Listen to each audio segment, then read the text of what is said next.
네, 전 세계적으로 성평등한 사회를 만드는 일, 꼭 필요한 일이지만 한 걸음 더 멀어진 것만 같은데요. 최근 세계 경제 포럼이 발표한 내용을 보면 성별 격차를 없애는 데 걸리는 시간은 기존보다 30여 년 더 늘었다고 합니다. 오늘 자세한 얘기는 금창호 기자와 나눠보겠습니다.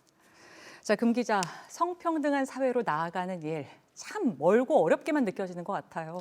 네, 그렇습니다. 이 136년 이 세계 경제 포럼이 전망한 성별 격차 해소 시간입니다. CNN 보도에 따르면 지난해에는 100년 걸릴 것이라고 봤는데 1년 새 36년 더 추가된 겁니다.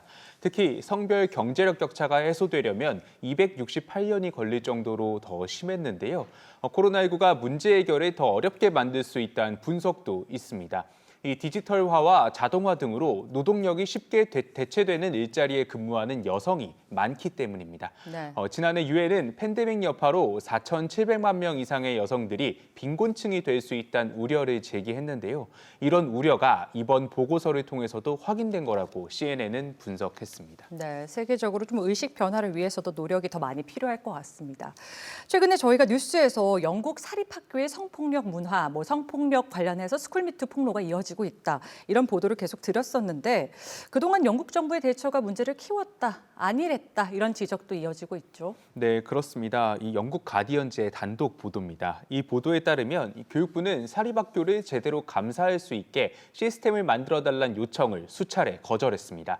이 감사기관 오프스테드의 최고위 감찰관 아만다 스필먼이 지난 2018년부터 계속 이런 요구를 했었는데요.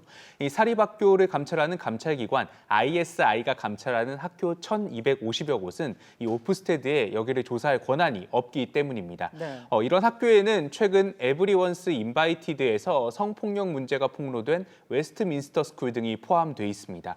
게다가 오프스테드에는 ISI가 제대로 학교들을 감시하고 있는지 확인할 권한 역시 없습니다.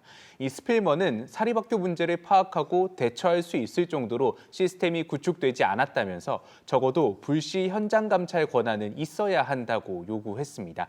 하지만 이런 요구에 대해 교육당국은 지난 2019년 교육부가 ISI의 보고서를 직접 확인하고 역할을 잘 하겠다며 이 오프스테드가 더 이상 ISI 결정과 교육부의 확인 사실에 문제 제기해서는 안 된다고 얘기를 했는데요.